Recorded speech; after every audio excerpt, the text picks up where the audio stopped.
जय हिंद दोस्तों, स्वागत करते हैं आप सभी को आपके अपने ही यूट्यूब चैनल पर। जैसा कि आप सभी लोग देख रहे हैं पीछे स्लाइड में कि डेली करंट अफेयर का जो है सीरीज चालू हो चुका है ये इस हमारे चैनल पे, जिसका नाम है OMT कॉम्पिटिटिव एग्ज़ाम्स। तो आप लोगों को प्रतिदिन जो है सुबह 7 से 8 बजे लाइव जो है प्रीमियर के रूप में आप लोगों को मिलेगा। और इस सेशन का आप सभी लोग भरपूर लाभ उठाइए। और सभी कॉम्पिटिटिव एग्ज़ामों में यहाँ से प्रश्न पूछे जाते हैं, और ये प्रश्न बिहार के और नेशनल इंटरनेशनल सभी न्यूज़ों का जो है एक निचोड़ निकाल करके बनाया जा रहा है। तो इसका आप लोग लाभ ले सकते हैं। समझे कि नहीं समझे? और आगे कुछ नहीं कहना है, चलते हैं हम अपने सीरीज को आगे की ओर ले करके, क्योंकि यहाँ जो आप लोगों को दिखाई दे रहा है डेली करंट अफेयर, और ये जो है 15 जनवरी का करंट अफेयर है। ये दिखाई दे रहा होगा 15 जनवरी, और ये करंट अफेयर हिंदी में है। और यहाँ ज़बरदस्त सवालों का क्या है, निचोड़ निकाला गया है। तो यहाँ पे आप सभी लोग देख सकते हैं। समझे कि नहीं समझे? और चलिए हम लोग प्रश्न को देखते हैं। और एक बात याद रखिएगा, कॉम्पिटिटिव एग्ज़ाम के लिए जितना ज़रूरी करंट अफेयर होता है उतना बाकी विषय ज़रूरी होता है कि नहीं होता है, ये हमें उतना नहीं मालूम। लेकिन सभी एग्ज़ाम के लिए करंट अफेयर सबसे ज़्यादा ज़रूरी है, क्योंकि बहुत बच्चे करंट अफेयर को पढ़ते नहीं हैं। जो पढ़ते हैं उन्हीं का सेलेक्शन सबसे पहले होता है। समझे कि नहीं समझे?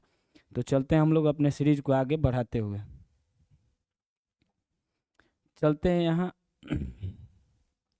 यहाँ पे आप सभी लोगों को एक जो है ये अभी न्यूज़ जो है आप देखने को मिला होगा, जिसका ये है, इसमें जो प्रश्न बनाया गया है उस प्रश्न पर ध्यान दीजिएगा विशेष रूप से। यहाँ देखिए, पहला प्रश्न यह है कि सोन नदी जल बंटवारे के हालिया समझौता के अनुसार अविभाजित बिहार के हिस्सों के ये जो 7.75 मतलब 7.75 मिलियन एकड़ फुट जल में से कितना जल बिहार को मिलेगा। एक समझौता हुआ है, और उस समझौता में जो है जल विभाजन किया गया है, और यह समझौता झारखंड में हुआ है। तो उसमें से जो है इतना मिलियन एकड़, एक एकड़ में 1 फुट होगा, 1 एकड़ में 1 फुट में इतना मिलियन जल है। तो उसमें से कितना बिहार को मिलेगा और कितना अन्य राज्य को मिलेगा।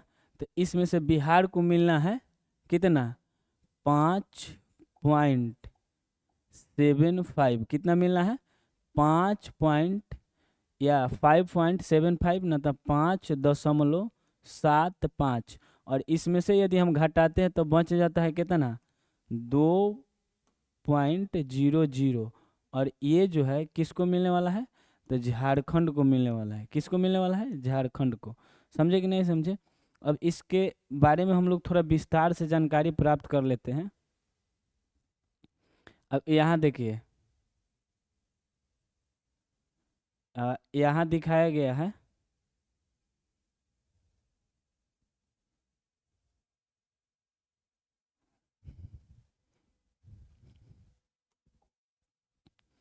यहाँ आप लोग देख सकते हैं कि मुख्यमंत्री नीतीश कुमार के द्वारा, किनके द्वारा, मुख्यमंत्री नीतीश कुमार की अध्यक्षता में विभिन्न विभागों से जुड़े कुल 43 प्रस्तावों पर क्या हुआ, स्वीकृति दी गई।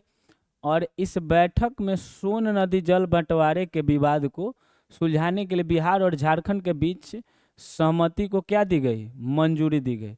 तो यहाँ पे जो समझौता हुआ है किसके किसके बीच में हुआ है, बिहार और झारखंड के बीच में, जिसका अध्यक्षता नीतीश कुमार कर रहे हैं। कौन कर रहे हैं इसका अध्यक्षता, नीतीश कुमार जी कर रहे हैं।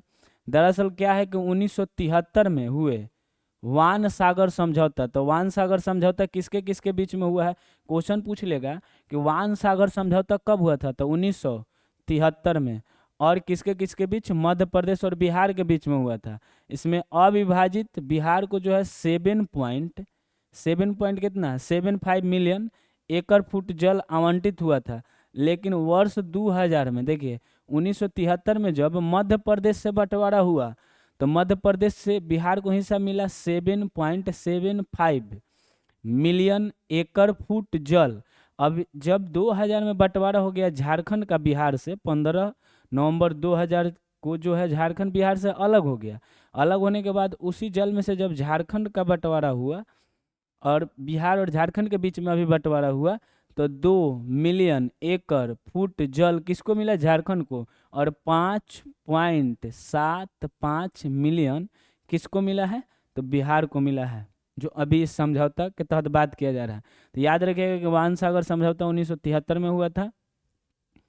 विभाजन झारखंड द्वारा जल बंटवारे की मांग उठाई जा रही थी, जिसमें बिहार की इंद्रपुरी जलाशय परियोजना, जो कहाँ है? रोहतास में है। कहाँ है? रोहतास। रोहतास एक बिहार का जिला है, वहीं पे है। और जो है पिछले साल 2025 जुलाई में 10 जुलाई 2025 को जो है रांची में हुई पूर्व क्षेत्रीय परिषद की बैठक में विचार विमर्श के बाद दोनों राज्यों के बीच यह सहमति बनी कि अविभाजित बिहार का हिस्सा जो है इतना है फुट जल है। लेकिन इसके बाद भी जो हम लोग यहाँ पे दिखाई दे रहा होगा, लेकिन इसके बाद भी जो है 5 पॉइंट इतना मिलियन एकड़ जल किसको मिला? बिहार को। और 2 पॉइंट इतना जल किसको मिला? तो यहाँ झारखंड को मिल रहा है। यहाँ झारखंड दिखाई दे रहा है, इतना मिलियन जल मिला, कोई दिक्कत नहीं। इतना बात आप लोग ध्यान में रखिएगा। इतना मिलियन जल किसको मिला? तो झारखंड को मिला। और इतना मिलियन जल किसको मिला? तो बिहार को मिला, कोई दिक्कत नहीं ना। अब इसके बाद हम लोग चलते हैं अगले प्रश्न की ओर। या आगे यहाँ पे दिखाई दे रहा होगा आपको थोड़ा सा बेसिन के बारे। अब यहाँ तक आ गए हैं तो थोड़ा सा 1-2 बेसिन के बारे में हम लोग जानकारी प्राप्त कर लेते हैं। यहाँ पे देखिए नदी बेसिन के बारे में दिया हुआ है। बिहार की जो नदी बेसिन है उसमें सबसे यदि देखा जाए तो बिहार का जो है शोक कोसी नदी को कहा जाता है। किसे कहा जाता है? कोसी नदी को। और यदि बेसिन देखा जाए तो 2 नदियों के बीच के क्षेत्र को ही क्या कहते हैं? बेसिन कहते हैं। जो 2 नदी होगा तो 2 नदी है, एक ये वाला एक ये वाला, तो 2 नदी के क्षेत्र को क्या कहेंगे? बेसिन। वैसे ही यहाँ देखिए एक यहाँ से ये निकलती है महानदी और ये है, तो ये हो गया महानदी बेसिन, है कि नहीं है? महानदी बेसिन। और यदि हम लोग इधर की ओर आकर के देखते हैं, यदि हम लोग इधर आकर के देखते हैं तो ये वाला कौन सा है बेसिन? ये है कोसी बेसिन। ये है कमला बलान बेसिन। समझ में आया कि नहीं? ये है बागमती बेसिन। ये कौन सा बेसिन है? बागमती। देखिए यहाँ है महानदी, कोसी, कमला बलान, बागमती। और उसके बाद इधर आइएगा तो ये है गंडक बेसिन। कौन सा है? गंडक बेसिन। ये वाला है सोन बेसिन। ये है कर्मनाशा बेसिन। यहाँ से कर्मनाशा नदी जो निकलती है आती है, ये सोन नदी। ये है पुनपुन बेसिन। ये है हरोहर बेसिन। ये है क्यूल बेसिन। ये चंदन बेसिन, बदुआ बेसिन। ये ज़्यादा याद नहीं रखना, लेकिन ये वाला याद रखना है। हरोहा बेसिन, पुनपुन बेसिन, सोन बेसिन और कर्मनाशा बेसिन। इतना यदि आप लोगों को बात ध्यान में है तो बहुत अच्छी बात है। चलते हैं अगले प्रश्न की ओर। अगला प्रश्न क्या है? यहाँ पे दिखाई दे रहा होगा 2 नंबर क्वेश्चन यहाँ पे दिखाई दे रहा है कि बिहार राज्य में किस स्थान की गन फैक्ट्री जो होती है जो 250 साल पुरानी है? समझ में आया कि नहीं? 250 साल पुरानी है को रक्षा गलियारा या रक्षा गलियारे डिफेंस कॉरिडोर के तहत पुनर्जीवित किया जा रहा है, जिससे अवैध हथियार कारोबार कम होगा तथा यह आधुनिक रक्षा उपकरण तैयार होंगे। यहाँ क्या जैसे कि बताया जा रहा है कि एक मुंगेर जगह है जहाँ पे मीर कासिम के समय फैक्ट्री लगाई गई थी। जब बंगाल वाले घटना को इतिहास में पढ़ेंगे तो आपको पता चलेगा। तो वहाँ पे क्या किया गया कि उस सारे के सारे फैक्ट्रियों को वहाँ पे बंद करवा दिया गया। और धीरे धीरे लोग जिनके पास तकनीक है वो लोग बना बना करके अवैध रूप से बेचते हैं। लेकिन अब सरकार ने फैसला लिया है कि अब वहाँ पे भी फैक्ट्री को फिर से पुनर्जीवित किया जाएगा, फिर से चालू किया जाएगा, ताकि अवैध हथियारों की जो है बिक्री, खरीद या बनाना ये सब बंद किया जाएगा। और नए नए तकनीकों से हथियार वहाँ पे भी बनाया जाएगा जो देश की सुरक्षा के लिए क्या करेगा? काम करेगा या रक्षा के लिए। तो ये कहाँ पे बनाया जा रहा है? तो मुंगेर में बनाया जा रहा है। कहाँ पे बनाया जा रहा है? मुंगेर में, जो 250 साल पुरानी फैक्ट्री है। समझ में आया कि नहीं? तीसरा नंबर क्वेश्चन यहाँ पे आप लोगों को दिखाई दे रहा होगा।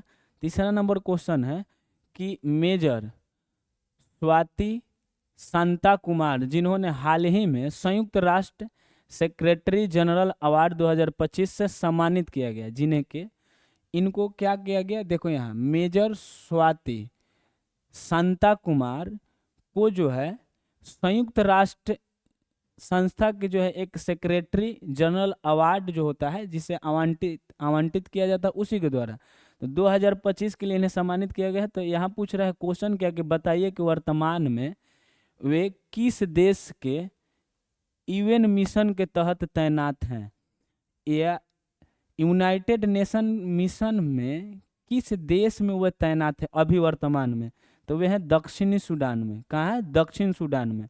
कहाँ पे है? दक्षिण सूडान में। याद रखिएगा, एक अफ्रीका जो है कॉन्टिनेंट जिसको महादेश कहते हैं, उसका एक देश है छोटा सा जिसका नाम है दक्षिण सूडान, जो कि एक पूरे विश्व का एक न्यूनतम देशों में इसका नाम आता है। तो अभी याद रखिएगा, क्वेश्चन पूछ सकता है कि यूएनओ ने या यूनाइटेड नेशन ने सेक्रेटरी जनरल अवार्ड 2025 से किस भारतीय को सम्मानित किया है, किस भारतीय मेजर को, तो उनका नाम क्या है? मेजर स्वाति शांता कुमार। ये अभी कहाँ है कार्यरत? तो दक्षिण सूडान में। इतना बात यदि आप लोगों को ध्यान में रहेगा तो बहुत अच्छी बात है। अब चलते हैं, यहाँ पे देख लीजिए बढ़िया से इनके बारे में डिटेल जो है पूर्णतः जो जानकारी है आपको मिल जाएगा। यहाँ देखिए ध्यान से, यही है कौन? स्वाति शांता कुमार। ये जो है कर्नाटक बेंगलुरु के रहने वाली है और ये अभी कार्यरत कहाँ है? दक्षिणी सूडान में। इतना बात ध्यान रखिएगा। और संयुक्त राष्ट्र मिशन के तहत तैनात है। अभी कहाँ है? दक्षिणी सूडान में संयुक्त राष्ट्र मिशन के तहत क्या है? तैनात है। हाल ही में उन्हें यूएन सेक्रेटरी जनरल अवार्ड 2025 से क्या किया गया? सम्मानित किया गया। इसी कारण से न्यूज़ में भी है। समझ में आया? और दूसरा बात क्या है कि उन्हें यह सम्मान शांति स्थापना में लैंगिक समानता को बढ़ावा देने के लिए और उनके उत्कृष्ट योगदान के लिए दिया गया है। उन्होंने वहाँ पे शांति स्थापित और लैंगिक समानता पर ज़्यादा से ज़्यादा जोर दिया, इस कारण से उन्हें सम्मानित किया गया है। संयुक्त राष्ट्र के मौजूदा सेक्रेटरी जनरल जो है एंटोनियो गुटेरस हैं। अभी जो है संयुक्त राष्ट्र के क्वेश्चन पूछेगा कि संयुक्त राष्ट्र का जो है अभी जो है मौजूदा सेक्रेटरी जनरल कौन है? तो एंटोनियो गुटेरस हैं। कोई दिक्कत? और इन्होंने ही विजेता घोषित किया है इनको। किनको? स्वाति शांता कुमार को। अब थोड़ा सा संयुक्त राष्ट्र की बात आई तो इससे प्रत्येक कॉम्पिटिटिव एग्जाम में प्रश्न बनाता है, इसलिए यहाँ पे एक टॉपिक डाला हुआ है जो देख लीजिए। संयुक्त राष्ट्र एक अंतर्राष्ट्रीय संगठन है, मतलब पूरे विश्व लेवल पर कार्यरत यह एक संगठन है जिसकी स्थापना 24 अक्टूबर 1945 को हुई थी। और ये क्वेश्चन कई बार कई एग्जामों में पूछा गया है। इतना बात यदि आप लोगों को ध्यान में तो बहुत अच्छी बात है। यहाँ पे देखिए, क्योंकि पूछे हुए हैं कि संयुक्त राष्ट्र का स्थापना कब हुआ था, तो 24 अक्टूबर 1945 को, 24 अक्टूबर 1945 को हुआ था। इसका जो है मुख्य उद्देश्य विश्व में शांति स्थापित करना है, विश्व में सुरक्षा कायम करना, सहयोग, मानवाधिकारों की रक्षा करना है। तो इसका मुख्य उद्देश्य भी कभी कभी पूछ लेता है, क्या है? तो याद ही रखना कि शांति स्थापित करना, शांति के लिए योगदान के लिए तो इनको दिया गया है, विजेता घोषित किया गया है। सुरक्षा के लिए, सहयोग के लिए, मानवाधिकारों की रक्षा करने के लिए। वर्तमान में इनके जो है 193 सदस्य हैं। तो क्वेश्चन पूछेगा कि यूनाइटेड नेशन ऑर्गेनाइजेशन में कितने देश शामिल है अभी वर्तमान समय में? तो 193 देश शामिल हैं। समझ में आया कि नहीं आया? कोई दिक्कत? अब देखो, इसका मुख्यालय न्यूयॉर्क, क्या है? न्यूयॉर्क, इसको न्यूयॉर्क बोलते हैं। कोई दिक्कत? तो न्यूयॉर्क कहाँ है? अमेरिका। न्यूयॉर्क अमेरिका में है। तो इसका मुख्यालय भी पूछ लेता है, तो मुख्यालय कहाँ है? न्यूयॉर्क अमेरिका में। कोई दिक्कत? कहाँ है? New York America. कोई दिक्कत? याद रखना कि जगह जब नाम नहीं याद रखेगा ना, तो यूएन है ना, तो यहाँ से एन से स्टार्ट, यहाँ एन समाप्त होता है, यहाँ एन से याद स्टार्ट ही होता है, न्यूयॉर्क। कोई दिक्कत? न्यूयॉर्क में है मुख्यालय। तो इस ट्रिक से आपको याद रह सकता है। तो इतना बात आप लोग ध्यान में रखेंगे, कोई दिक्कत नहीं ना। अब चलते हैं आगे की ओर। यहाँ यूनाइटेड नेशन का ये जो लोगो दिखाई दे रहा है आप देख सकते हो, ये लोगो है यूनाइटेड नेशंस का। तो ये लोगो भी कभी कभी लोगों के बारे में भी पूछ लेता है प्रश्न, ये बात आप लोग ध्यान में रखेंगे। यहाँ और भी इसके बारे में थोड़ा सा जानकारी दिए हुए हैं, जिसको आप लोग यहाँ पे देख सकते हैं कि संयुक्त राष्ट्र सुरक्षा परिषद के अस्थायी सदस्यों के रूप में निर्वाचित देश जो है इस बार कौन कौन है। यहाँ देखो सुरक्षा परिषद यह एक भाग है, इसका 6 अंग है, जिसमें से एक अंग है संयुक्त राष्ट्र सुरक्षा परिषद, जिसमें अभी बहरीन, कोलंबिया, कांगो लोकतांत्रिक गणराज्य, लातिविया और लाइबेरिया, ये जो है अभी ये जो है 5 राज्य जो हैं अभी इससे संबंधित शुरू हुए हैं, जिनका कार्यकाल जो है 1 जनवरी 2026 से लेकर के 31 दिसंबर 2027 तक है। ये अस्थायी सदस्य के रूप में 5 देश अभी नया चुने गए हैं, मतलब नए देश चुने गए हैं। कौन कौन है? बहरीन, कोलंबिया, कांगो गणराज्य, लातिविया और लाइबेरिया। कोई दिक्कत? लाइबेरिया लातिविया दूगो तो वही से नाम से है, बहरीन, कोलंबिया, कांगो गणराज्य। अब देखो स्थान किसका लिया है, तो पहले जो था अल्जीरिया, गुयाना, कोरिया गणराज्य, सिएरा लियोन और स्लोवेनिया, ये 5 देशों का वे 5 जो देश हैं स्थान लिया है, इनको क्या कर दिया गया, हटा गया, इनका समय क्या हो गया, समाप्त हो गया। अन्य वर्तमान सदस्य जो है अभी है डेनमार्क, ग्रीस, पाकिस्तान, पनामा और सोमालिया। तो 5 ये और 5 ये जो नया निर्वाचित हुए हैं, कितने हो गए, 10। तो इनका जो है कार्यकाल समाप्त हो रहा है 2026 में। 2026 में इनका भी समाप्त होगा और इनको तो अभी चुना गया है, 1 जनवरी से स्टार्ट ही हुआ है इसका कार्यकाल, समझ में आया कि नहीं। तो अभी खत्म होगा 2027 में 31 दिसंबर को, समझ में आया। तो कुल अस्थायी सदस्यों की संख्या कितनी हो गई, 10। और यहाँ दिया हुआ भी है कि लातिविया के लिए यह पहली बार जब वह सुरक्षा परिषद का सदस्य बना है। तो क्वेश्चन पूछ सकता है कि यूनाइटेड नेशन या यूएनओ का जो प्रथम सुरक्षा परिषद का सदस्य कौन सा देश बना है, जो हाँ प्रथम बार कौन बना है, यही पूछ सकता है। तो कौन बना है, लातिविया। संयुक्त राष्ट्र सुरक्षा परिषद जिसे यूएनएससी भी कहते हैं, यह 15 सदस्यीय निकाय है, इसमें 15 सदस्यीय निकाय है, वैश्विक शांति सुरक्षा के लिए जिम्मेदार है। और इसमें 5 जो है अस्थायी सदस्य हैं। कै सदस्यीय है ये, 15 सदस्यीय। कितने सदस्य, 15, जिसमें 5 अस्थायी हैं जिनको हटाया नहीं जाता है, आज जो 10 है अस्थायी है, जिनका 2 साल पे, प्रत्येक 2 साल पे उसको बदलते रहता, मतलब बदलते रहा जा रहा है, समझ में आएगी नहीं। अभी वर्तमान में भारत जो है ना अस्थायी सदस्य है ना अस्थायी सदस्य है, इसके बारे में भी आप लोग विशेष रूप से ख्याल रखिएगा। अस्थायी सदस्य में आता है चीन, फ्रांस, रूस, यूके और यूएस।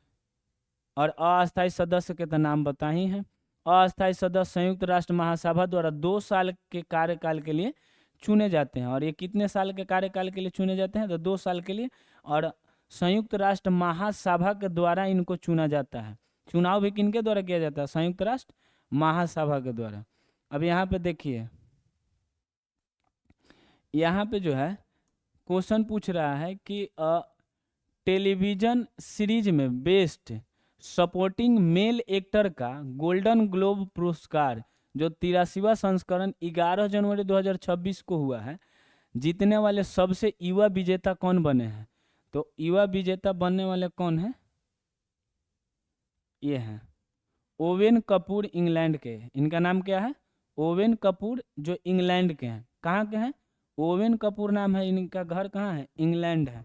तो याद रखिएगा, अभी जो टेलीविजन सीरीज में बेस्ट सपोर्टिंग मेल एक्टर के लिए, किसके लिए, मेल एक्टर के लिए किन्हें अवार्ड दिया गया, वो भी गोल्डन ग्लोब पुरस्कार से सम्मानित किया गया। ये भी पूछ सकता है कि कौन संस्करण था, 83वां, कितने तारीख को हुआ था, 11 जनवरी 2026 को।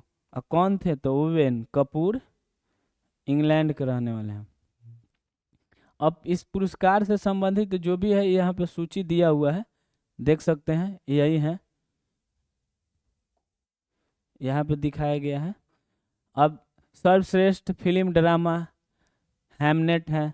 म्यूजिकल या कॉमेडी में जो है व्हेन वेटल आफ्टर अनदर को दिया गया है। तो ये लिस्ट आप लोग एक बार देख लीजिएगा, समझ में आया कि नहीं, क्योंकि इससे प्रश्न कहीं से भी बना सकता है। सर्वश्रेष्ठ सहायक, इसमें से एक दो को हम बता देते हैं जो सबसे अधिक आपके लिए महत्वपूर्ण होगा। जैसे ये टीवी श्रृंखला के लिए याद रखिएगा, द पीट को दिया गया है। सर्वश्रेष्ठ टीवी श्रृंखला ड्रामा में किसको दिया गया है, तो द पीट को दिया गया है। इसको एकदम जरूरी है याद रखना। सर्वश्रेष्ठ अभिनेत्री का अवार्ड किसे दिया गया ड्रामा फिल्म में, तो हैमनेट के लिए जेसी बकली को दिया गया है। हैमनेट के लिए किसको दिया गया है, जेसी बकली को। समझ में आया। अभी बताएं कि सर्वश्रेष्ठ ड्रामा फिल्म में फिल्म का नाम है हैमनेट, अवार्ड इसको भी मिला है और इसकी अभिनेत्री जो है जेसी बकली, इनको भी मिला है। कोई दिक्कत। अब आगे चलते हैं। यहाँ एक और उससे संबंधित जो है दिया हुआ है यहाँ पे डिटेल, जो एक बार हम लोगों के लिए देखना क्या है जरूरी है। हाल ही में जो है 5वें रेड सी इंटरनेशनल फिल्म फेस्टिवल का आयोजन कहाँ हुआ, जिहाद सऊदी अरब में, जो कहते थे 4 दिसंबर से लेकर 13 दिसंबर 2025 तक हुआ है। और यहाँ देखिए ये आयोजन किया गया। इस समारोह में आलिया भट्ट जो एक भारत की अभिनेत्री हैं को गोल्डन ग्लोबल होराइजन अवार्ड से क्या किया गया, सम्मानित किया गया। तो क्वेश्चन पूछेगा ना कि अभी गोल्डन ग्लोबल होराइजन अवार्ड से किन्हें सम्मानित किया गया है, वो भी जिहाद सऊदी अरब में। तो किनको अवार्ड दिया गया है, तो यहाँ पे दिखाई दे रही हैं आलिया भट्ट को दिया गया है। यह अवार्ड उन्हें अंतर्राष्ट्रीय स्तर पर उनके अभिनय और सिनेमा में योगदान के लिए दिया गया है। तो ये अभिनेत्री है, तो सिनेमा में योगदान के लिए ही दिया जाएगा। अब रेड से इंटरनेशनल फिल्म अवार्ड के बारे में थोड़ा सा जानकारी देखते हैं। यहाँ पे है क्या, ये सऊदी अरब में अरब के जिहाद में आयोजित होने वाला एक वार्षिक अंतर्राष्ट्रीय फिल्म महोत्सव। एक वर्ष पर एक क्या होता है, आयोजन किया जाता है, जिसकी स्थापना 2019 में सऊदी अरब सिनेमा को बढ़ावा देने के लिए हुआ था। विश्व सिनेमा को जोड़ने के लिए की गई थी, और विश्व में जो भी सिनेमा उसको जोड़ने के लिए किया गया था। तो ये जो है रेड सी फिल्म फेस्टिवल का स्थापना 2019 में सऊदी सिनेमा के द्वारा किया गया था। वहाँ पे जो सिनेमा के वर्क करने वाले लोग हैं, और वहाँ के सिनेमा को बढ़ावा देने के लिए। अब यहाँ पे आइए, एक क्वेश्चन यहाँ पे भी है, आपको दिखाई दे रहा होगा 5 नंबर क्वेश्चन कि हाल ही में नई दिल्ली स्थित अफगान दूतावास, जो नई दिल्ली प्रत्येक देश में दूसरे देश का एक दूतावास होता है। तो भारत का जो है, भारत में जो है अफगानिस्तान का भी दूतावास होगा कि नहीं, और वो भी कहाँ होगा, राजधानी दिल्ली में। तो दिल्ली में है अफगानिस्तान का दूतावास। और दूतावास में तालिबान द्वारा नियुक्त पहले राजनयिक के रूप में किसने कार्यभार संभाला है, तो तालिबान का अभी कब्जा है कहाँ, अफगानिस्तान पर। उनके द्वारा यहाँ पे किसे राजनयिक नियुक्त किया गया है, तो ये मुफ्ती नूर अहमद नूर को नियुक्त किया गया है। किन्हें नियुक्त किया गया है, मुफ्ती नूर अहमद नूर को। किन्हें, मुफ्ती नूर अहमद नूर को क्या किया गया है, नियुक्त किया गया है यहाँ पे तालिबानियों के द्वारा।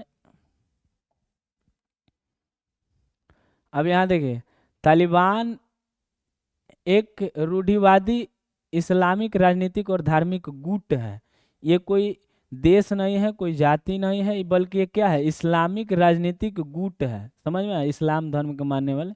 खैर भारत के साथ बहुत अच्छा बनता है, किसका, अफगानिस्तान का, या तालिबानियों को भी बनता है, तालिबानी लोग का भी बनता है। अगस्त 2021 में जब अमेरिका ने अफगानिस्तान से अपनी सेना हटाई, उसी समय तालिबानी ने काबुल पर कब्जा कर लिया, और परिणाम स्वरूप अफगानिस्तान की लोकतांत्रिक सरकार का पतन हो गया। जब अमेरिका ने अफगानिस्तान पर अटैक किया या वहां से अपना सेना हटाया, उस सेना हटाने से पहले ही अब तालिबानी लोग चढ़ करके मार उड़ करके अफगानिस्तान के काबुल जो उसकी राजधानी है उसी पर क्या कर लिया, सब कब्जा। ये घटना कब हो रहा है, 2021 में। करने के बाद पूरा का पूरा अफगानिस्तान तालिबानियों के क्या आ गया, कंट्रोल में आ गया। तब से वहाँ पे लोकतांत्रिक सरकार का क्या कर दिया, सब हटा दिया सब, तालिबानी लोग अपने तरीके से वहाँ पे शासन करने लगा सब। इसके बाद तालिबानी ने खुद को अफगानिस्तान की वैध सरकार घोषित कर किया था। और ओकरा बाद बोला है तालिबानी लोग कि हम ही अफगानिस्तान के सरकार हैं। समझ में आया कि नहीं? लेकिन अंतर्राष्ट्रीय समुदाय ने उन्हें औपचारिक मान्यता नहीं दी। लेकिन अंतर्राष्ट्रीय जो भी समुदाय है, यूएनओ, WHO, किसी ने भी उसको किसी भी प्रकार का, या कोई भी देश जो है, कोई औपचारिक रूप से उसका सरकार जो है वैध है, मतलब तालिबानियों का सत्ता स्थापित करना अफगानिस्तान में वैध है, यह किसी ने मान्यता नहीं दिया था। लेकिन जुलाई 2025 में पहली बार रूस, कब, तालिबानी सरकार को औपचारिक मान्यता दिया था। तो ये क्वेश्चन पूछे हुए कि तालिबानियों को किसने पहली बार औपचारिक मान्यता दिया था, तो रूस ने दिया था। हालांकि रूस ने तालिबानियों से महिलाओं और अल्पसंख्यकों के अधिकार पर सुधार की अपील की है।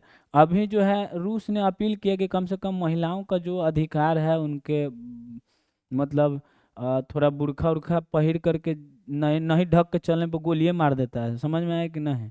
कोई दिक्कत, वो चाहे विद्यालय हो चाहे किसी भी प्रकार का हो। तो रूस ने इस प्रकार से उससे तालिबानियों से ये विशेष रूप से निवेदन किया है कि महिलाओं को और अल्पसंख्यकों को के अल्पसंख्यक हो चाहे महिला हो, उन दोनों लोगों के अधिकारों का सुरक्षा कायम किया जाए। समझ में आया कि नहीं? रूस ने अप्रैल 2025 में तालिबानी को अपने आतंकवादी सूची से हटा दिया था। और रूस ने यह कहा किया कि अप्रैल 2025 में तालिबानी को आतंकवाद माना जाता था, आतंकवादी एक संगठन माना जाता था। समझ में आया कि नहीं? तो उनको जो है रूस जो है तालिबानी को आतंकवादी सूची से अप्रैल 2025 में हटा दिया था। समझ में आया? तभी तो इन लोगों को इन लोगों का सरकार सही है ये करेगा। हक्कानी नेटवर्क तालिबान का सबसे खतरनाक घटक माना जाता है, और इनका एक उसी में क्षेत्र है नेटवर्क जिसका नाम है हक्कानी नेटवर्क। ये सबसे खतरनाक घटक, ये सब खतरनाक क्या है, समझ में आया कि नहीं? अगस्त 2021 में तालिबान अफगानिस्तान पर तालिबान ने कब्जा किया और फंसे भारतीयों को वहां से निकालने के लिए एक ऑपरेशन चलाया गया था, जिस ऑपरेशन का नाम था ऑपरेशन देव शक्ति।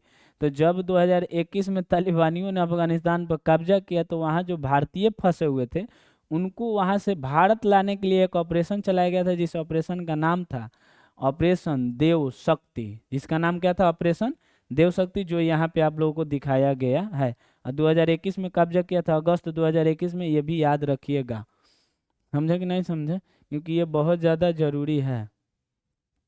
यहाँ पे बहुत सारे ऑपरेशन चलाए गए थे, जिसमें से अभी आप लोगों को याद रखने के योग्य है सबसे ये 10वां जो दिखाई दे रहा है, ऑपरेशन सिंधु, जो 2025 में चलाया गया। ईरान से 110 मेडिकल छात्रों की सुरक्षित निकासी के लिए, जब ईरान और इराक में जो वहाँ पे युद्ध हुआ था, तो उस युद्ध के क्रम में वहाँ से 110 जो मेडिकल के पढ़ाई करने गए छात्रों को निकालना था, तो एक ऑपरेशन चलाया गया, ऑपरेशन सिंधु। और उसके द्वारा वहाँ से 110 छात्रों को कहाँ लाया गया? भारत में लाया गया था। और एक यहाँ है ऑपरेशन इंद्रावती। तो एक ऑपरेशन इंद्रावती 2024 में कैरेबियाई देश हैती में फंसे भारतीयों को निकालने के लिए।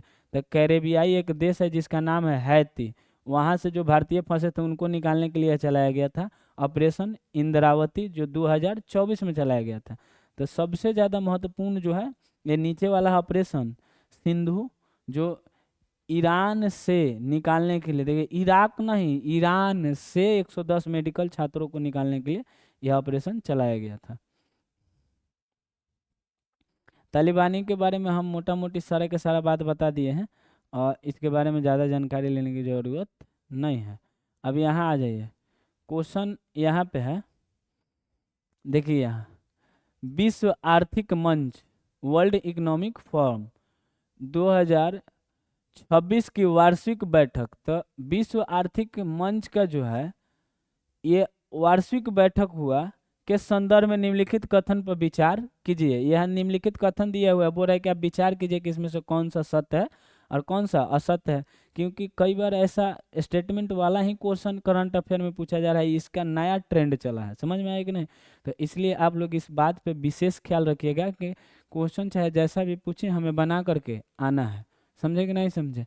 कथन एक जो है यहाँ पे दिए हुए है कि विश्व आर्थिक मंच 2026 की वार्षिक बैठक जो है दावोस स्विट्जरलैंड में आयोजित हुआ है। तो ये सही है कि इसका जो है अभी जो 2026 में वार्षिक बैठक होने वाला है, ये कहाँ है होने वाला है? दावोस स्विट्जरलैंड में, एक जगह है दावोस, जो कौन सा देश में है? स्विट्जरलैंड में है। दूसरा कथन है कि यह बैठक 19 जनवरी से 23 जनवरी 2026 तक आयोजित होगी, ये भी सही है। ये 19 जनवरी से 23 जनवरी 2026 के बीच में आयोजित होगी। और ये भी देखिए कथन 3 है कि विश्व आर्थिक मंच की स्थापना 1971 जर्मनी अर्थशास्त्री और प्रोफेसर क्लाउस श्वाब द्वारा की गई थी, ये भी सही है। तो ये तीनों के तीनों सही है। चौथा भी कथन इसमें देख लेते हैं, विश्व आर्थिक मंच का मुख्यालय, हाँ, जेनेवा स्विट्जरलैंड में है, ये भी सही है। समझ में आया कि नहीं? तो ये WEP का मुख्यालय कहाँ है? जेनेवा स्विट्जरलैंड में है। ये भी क्वेश्चन पूछे हुए थे, इसका सभी का सभी कथन क्या है? सही है। तो इसका आंसर क्या हो जाएगा? डी। आंसर क्या हो जाएगा बालक? डी। अब इसमें से सबसे ज्यादा जो याद रखने वाला पॉइंट है, वो इसमें से कई प्रश्न बना करके पूछ सकता है कि WEP वर्ल्ड इकोनॉमिक फोरम का बैठक, जो वार्षिक बैठक 2026 में कब से कब तक हुआ है? तो 19 से 23 जनवरी तक। और ये कहाँ हुआ है? दावोस स्विट्जरलैंड में। और इसका मुख्यालय कहाँ है? तो मुख्यालय जेनेवा स्विट्जरलैंड में। मुख्यालय कहाँ है? जेनेवा स्विट्जरलैंड में। और इसका स्थापना कब हुआ था? 1971 में।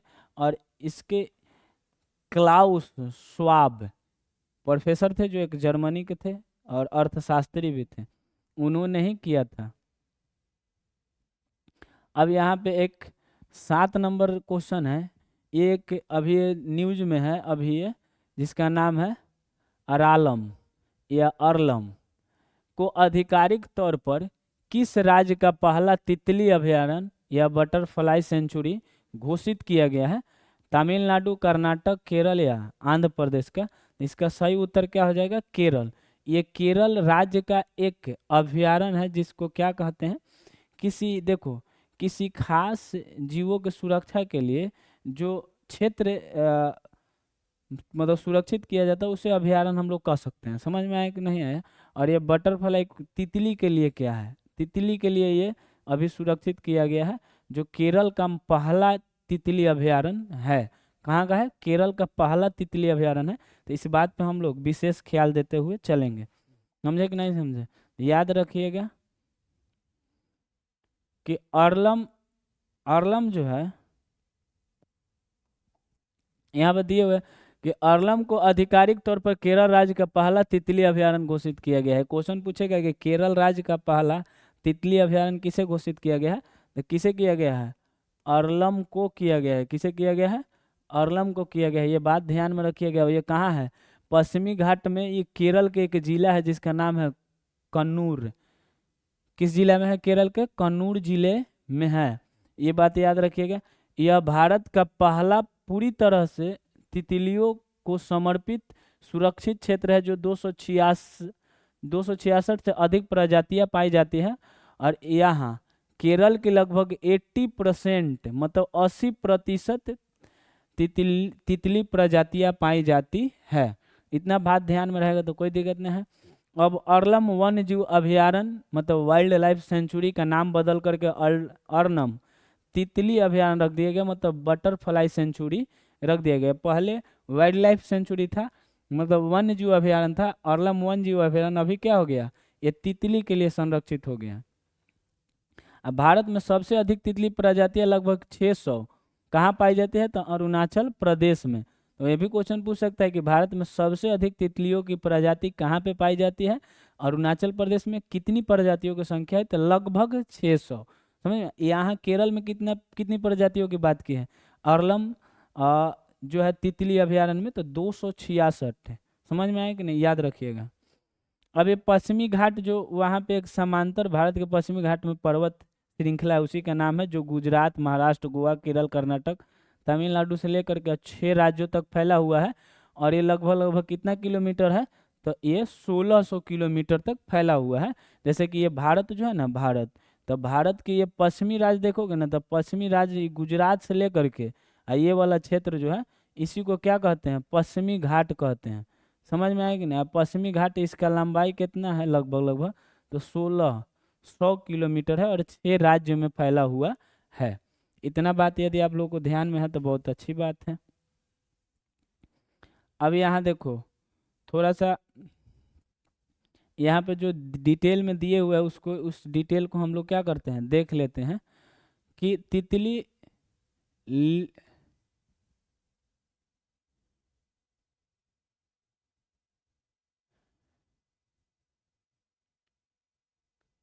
लेपिडोप्टेरा, तितली लेपिडोप्टेरा समूह के हैं। अच्छा, समूह के बारे में यहाँ दिए हुए हैं, लेपिडोप्टेरा समूह का है। ये भारत का पहला औपचारिक तितली अभयारण्य केरल राज्य के कन्नूर जिले में स्थित आरालम वाइल्ड लाइफ सेंचुरी को घोषित किया गया है। और तितली एक कीट है, ये भी याद रखिएगा कि तितली एक प्रकार की कीट है जिसका वैज्ञानिक वर्गीकरण लेपिडोप्टेरा लेपिडोप्टेरा नामक वर्ग में किया गया है। तो क्वेश्चन पूछ सकता है कि तितली किस वर्ग का प्रजाति है, तो लेपिडोप्टेरा की प्रजाति है। और ये पूरी दुनिया में 24,000 से ज़्यादा तितलियों की प्रजाति पाई जाती है, लेकिन अंटार्कटिका एक ऐसा महाद्वीप है जहाँ तितलियाँ नहीं पाई जाती है। दुनिया की सबसे बड़ी तितली का नाम जो है क्वीन, दुनिया के सबसे बड़ी तितली का नाम क्या है, क्वीन एलेक्जेंड्रा बर्डविंग। तो दुनिया की सबसे बड़ी तितली का नाम क्या है मेरे प्यारे बच्चों, तो क्वीन एलेक्जेंड्रा बर्डविंग। समझ में आया कि नहीं। और यदि वही बात करें भारत की सबसे बड़ी तितली का नाम क्या है, तो भारत की सबसे बड़ी तितली जो है वो है गोल्डन वर्डविंग। उसका नाम क्या है, गोल्डन वर्डविंग। और तितलियों के झुंड को रोस्ट कहा जाता है। ये भी क्वेश्चन कई बार पूछे हुए हैं कि जो तितली एक झुंड में रहती है, समूह में, उस झुंड को क्या कहते हैं, तो रोस्ट कहते हैं। क्या कहते हैं, रोस्ट। और यह उड़ते हुए झुंड के लिए नहीं बल्कि बैठे हुए समूह के लिए प्रयुक्त होता है। यह भी क्वेश्चन पूछे हुए हैं कि तितलियों के जो बैठे हुए समूह होते हैं उसके लिए कौन सा शब्द का प्रयोग करते हैं, तो रोस्ट का प्रयोग करते हैं। समझ में आया कि नहीं आया, इतना बात यदि ध्यान में है। और इसके बाद थोड़ा सा यहाँ दिया हुआ है कि हालांकि बोध गया बिहार में, बोध गया कहाँ, बिहार में एक तितली प्रजनन केंद्र अभी खोला गया है। ये भी बात याद रखिए क्योंकि बिहार से संबंधित है, जिसे नवंबर 2022 में खोला गया था। यह अभ्यारण्य नहीं है, यह अभ्यारण्य नहीं है, बल्कि यह तितली प्रजनन केंद्र है। तो क्वेश्चन पूछेगा कि बिहार में तितली प्रजनन केंद्र कहाँ है या कहाँ स्थित है, तो बोध गया बिहार। कहाँ है, बोध गया बिहार। कोई दिक्कत नहीं ना, इतना बात आप लोग ध्यान में रखिएगा तो आप लोगों का काम बन सकता है। समझ में आया कि नहीं। मोस्टली चीज़ यह है कि ये बात ध्यान में रखना है, golden wing, queen Alexandra word wing और अरालम।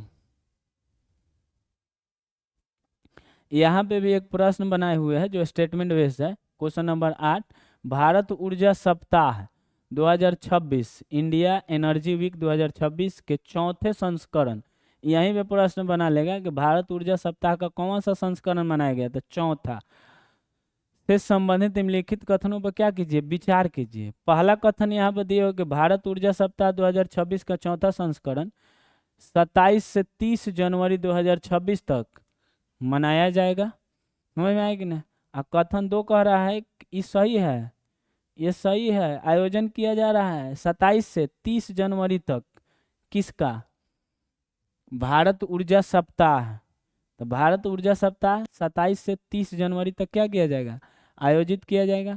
इस आयोजन में ऊर्जा संक्रमण, हरित ऊर्जा, ऊर्जा सुरक्षा पर चर्चा होती है। यह भी सही है, दूसरे चीज पर चर्चा हो नहीं सकता। तीसरा कथन है कि भारत ऊर्जा सप्ताह की शुरुआत 2023 में हुई थी। ये भी कथन सही है कि भारत ऊर्जा सप्ताह की शुरुआत 2023 में हुई थी। तो यहाँ से यही क्वेश्चन बना सकता है आपसे कि जो है इंडिया एनर्जी वीक 2026 का आयोजन कब से कब तक किया गया था। आप आंसर टिक आउट कर सकते हैं 27 जनवरी से 30 जनवरी तक। और इसका पहली बार आयोजन कब किया गया, 2023 में। और ये तो बोलेगा तो आप मान ही लोगे। समझ में आया कि नहीं आया। तो उपयुक्त तो सभी कथन क्या है, सत्य हैं। तो इसका आंसर क्या हो जाएगा, डी। समझ में आया कि नहीं। देखिए, यदि आप लोग करंट अफेयर पे ध्यान नहीं देते हैं तो नौकरी का सपना छोड़ ही दीजिएगा। हालांकि जारी टॉप सिटीज फॉर हालिया जारी top cities for women in India 2025 के चौथे संस्करण के अनुसार महिलाओं के लिए भारत का सबसे अनुकूल शहर कौन सा साबित हुआ है। ये बता रहा है कि एक संस्था है जिसका नाम है वो जांच करती है रिपोर्ट जिसका नाम है top cities for women in India. ये जांच करके निकाली है और ये चौथा बार निकाला गया है और 2025 के लिए कि कौन सा ऐसा भारत में शहर है जो महिलाओं के लिए सुरक्षित और वहाँ पे रोजगार उपलब्ध कराने के लिए सबसे अच्छा है। तो वह है बेंगलुरु। उसका नाम क्या है? बेंगलुरु। समझ में आया कि नहीं? कौन सा शहर है भाई? तो बेंगलुरु शहर है। इतना बात याद रखिएगा। महिलाओं के लिए समझ लो, बिहार का कोई नाम निशान नहीं, कोई शहर का वहाँ थोड़ा थोड़ा बहुत तक भी नजर नहीं आता है। समझ में आया कि नहीं आया? अब यहाँ देखो, चेन्नई स्थित जो एक फर्म है जिसका नाम है, उस संस्थान है जिसका नाम है अवतार, और वही एक जारी करता है रिपोर्ट जिस रिपोर्ट का नाम है top cities for women in India के चौथे संस्करण जारी किए गए, जिसमें महिलाओं के लिए सबसे अच्छा शहर बेंगलुरु रहा है।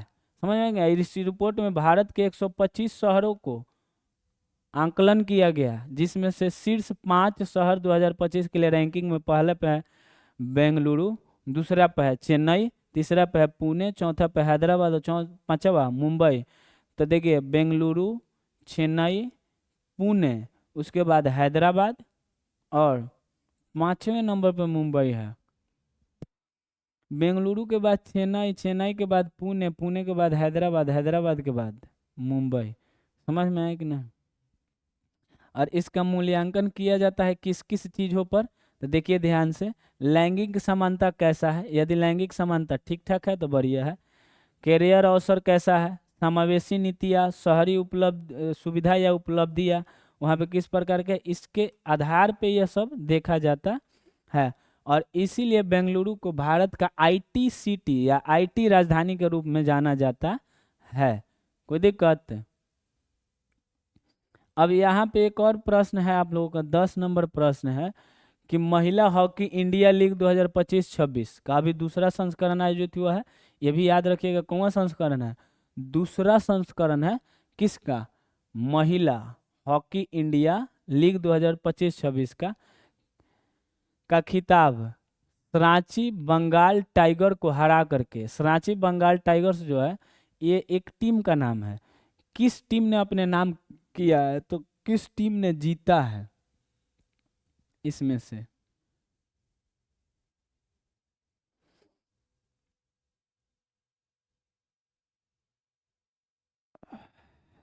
क्या एक बार रुक जाइए, हम देख लेते हैं प्रश्न को।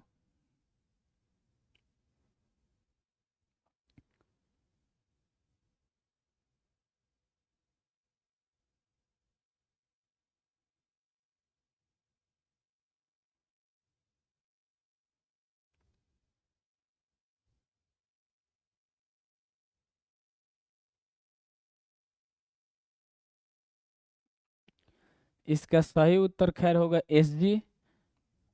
इसका सही उत्तर क्या होगा? SG pipers. इसका नाम क्या है? एसजी पाइपर्स टीम ने किसको हरा करके जीता है?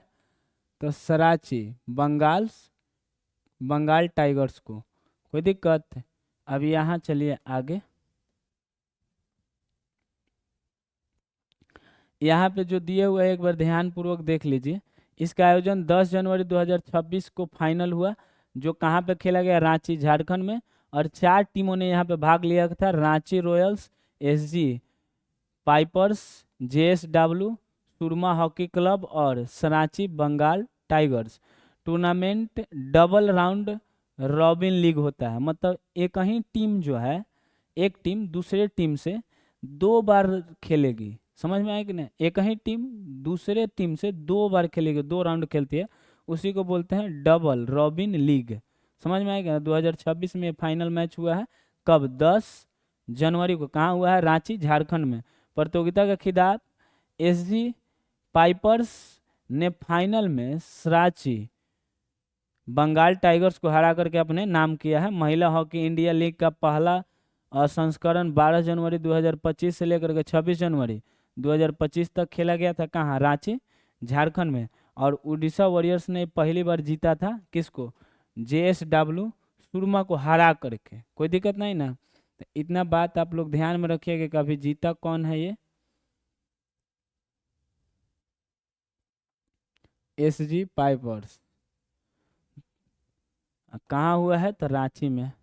अब 11 नंबर क्वेश्चन है कि भारतीय डाक ने अपनी पारंपरिक स्पीड पोस्ट सेवा को और तेज सुविधाजनक बनाने के उद्देश्य से हाल ही में कौन सी सेवा शुरू की है?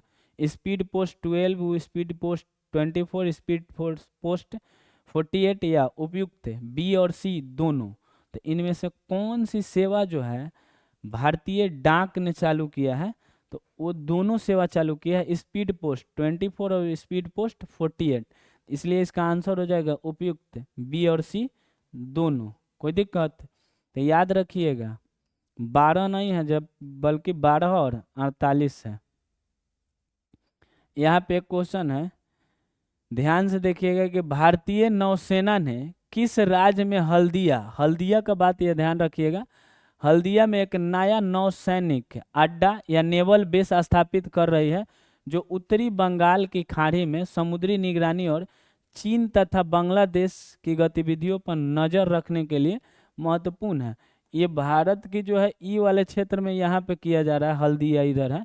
यहाँ से बंगाल की खाड़ी या बांग्लादेश पे भी ध्यान रखा जा सकता है और चाइना पे भी। तो ये जो है हल्दिया जो जगह है ये है पश्चिम बंगाल में। कहाँ है? पश्चिम बंगाल में। तो यहाँ पे अभी नया एक नेवल बेस बनाया जा रहा है, जो भारतीय नौसेना के द्वारा बनाया जा रहा है। कोई दिक्कत? इतना बात आप लोग ध्यान में रखिएगा। अब देखिए क्वेश्चन नंबर 13 है, आधार से संबंधित सेवाओं की जानकारी को सरल और सुलभ बनाने के उद्देश्य से UIDAI द्वारा हालिया जारी किए गए शुभंकर का क्या नाम है? अभी ये जो है unique identification authority of India के द्वारा एक नया शुभंकर जारी किया गया है। उस शुभंकर का नाम है उदय। समझ में आया कि नहीं? तो वही नाम पूछ रहा है, इसको सुलभ और सरल बनाने के लिए किस शुभंकर का शुभारंभ किया गया है या जारी किया गया? तो उसका नाम क्या है? उदय।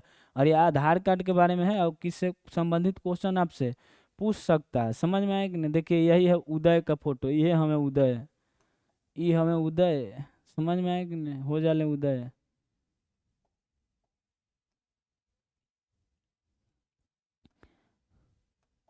ये है उदय जिनका शुभंकर यहाँ पे दिखाई दे रहा है। प्रतीक शुभंकर का मतलब प्रतीक चिन्ह होता है जिसका नाम क्या है? उदय। भारतीय विशिष्ट पहचान प्राधिकरण जिसका नाम UIDAI ने हाल ही में आधार शुभंकर प्रतीक चिन्ह उदय जारी किया है और इसका उद्देश्य आधार सेवाओं की जानकारी को सरल और सुलभ बनाना है। शुभंकर का लोकार्पण जो है UIDAI के अध्यक्ष नीलकंठ मिश्र ने तिरुवनंतपुरम में किए हैं। तो ये क्वेश्चन पूछ सकता है कि UIDAI के अध्यक्ष कौन है? तो नीलकंठ मिश्र। उनका नाम क्या है? नीलकंठ मिश्र जो है unique identification authority of India के अध्यक्ष कौन है? भारतीय विशिष्ट पहचान प्राधिकरण का अध्यक्ष कौन है? तो नीलकंठ मिश्र हैं। उन्होंने ही इस लोगो का या इस शुभंकर का शुभारंभ किया है। कहाँ? तिरुवनंतपुरम में। और शुभंकर का चयन जो है माई गाँव प्लेटफॉर्म पर आयोजित राष्ट्रीय डिजाइन से किया गया है। माई गाँव एक प्लेटफॉर्म है, कार्यक्रम चलाया गया है और वहीं से इस शुभंकर का जो है इस शुभंकर को लिया गया है, नामकरण प्रतियोगिता के माध्यम से हुआ है। और इसका जो है डिजाइन भी प्रतियोगिता कंपटीशन के द्वारा किया गया है और इसका नामकरण भी कंपटीशन के द्वारा ही किया गया है, जिसमें प्रथम स्थान पे कौन रहे? अरुण गोकुल, जो त्रिशूर केरल के रहने वाले हैं। और नामकरण में डिजाइन करने में प्रथम स्थान पर अरुण गोकुल और नामकरण में पहले स्थान पर रिया जैन। तो ये दो नाम आप लोगों को याद रखना बहुत ज़्यादा क्या है? जरूरी। अरुण गोकुल और रिया जैन, अरुण गोकुल और रिया जैन। तो दो आदमी का ध्यान रखिएगा नाम आप। वैसे ये सब भी याद रख सकते हैं लेकिन जरूरी नहीं है। अब देखिए आधार कार्ड से संबंधित कुछ विषय में हम लोग जानकारी ले लेते हैं कि भारत में आधार कार्ड सेवा की शुरुआत जो है 2010 में कहाँ से हुआ था? महाराष्ट्र से। ये बात याद रखिएगा कि आधार कार्ड का जो सेवा है इसका शुरुआत 2010 में कहाँ से किया गया था? तो महाराष्ट्र से किया गया था। और 29 सितंबर 2010 को पहला UID नंबर नांदुबार या नंदुबार महाराष्ट्र के एक निवासी को जारी किया गया था। अब महाराष्ट्र के एक नंदुबार महाराष्ट्र के एक निवासी को जारी किया गया था। आधार सिस्टम का जनक जो है नंदन एम नीलेकनी को कहा जाता है। किसे कहा जाता है? नंदन एम नीलेकनी। तो नीलेकनी भी याद रखिएगा तो चलेगा, समझ में। अभी नीलकंठ मिश्र है उसका अध्यक्ष, UIDAI का, और इसका पहला अध्यक्ष भी नंदन एम नीलेकनी भी रहे थे, और यही इसका शुभारंभ किए थे। कब? 2010 में। कहाँ से? महाराष्ट्र से, नंदीबार से। कोई दिक्कत नहीं ना, इतना ध्यान में आप लोग रखिएगा। अब यहाँ चलते हैं, एक क्वेश्चन है 14 नंबर कि 17वें अति विशिष्ट रेल सेवा पुरस्कार 2025 के अंतर्गत पूर्व मध्य रेलवे ईस्ट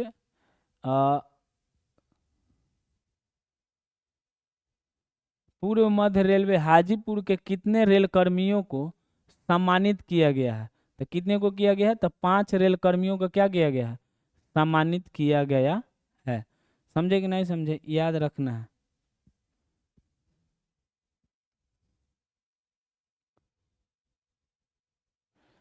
आज के लिए इतना ही। और आप सभी को सेशन कैसा लगा एक बार कमेंट करके अवश्य बताएं। समझ में आया कि नहीं? और डेली करंट अफेयर पढ़ने के लिए आप सभी लोग लाइव क्लास में सुबह 7 से 8 बजे जुड़ना ना भूलें। आप सभी लोगों के लिए यह सेशन जो है, आशा ना पूर्ण विश्वास करते हैं कि क्या होगा, लाभदायक होगा। और आप सभी को इसका गारंटी दिया जाता है कि रिवीजन साथ ही साथ में क्या किया जाएगा, करवा दिया जाएगा। कोई दिक्कत नहीं ना। आज के लिए इतना ही। जय हिंद, जय भारत।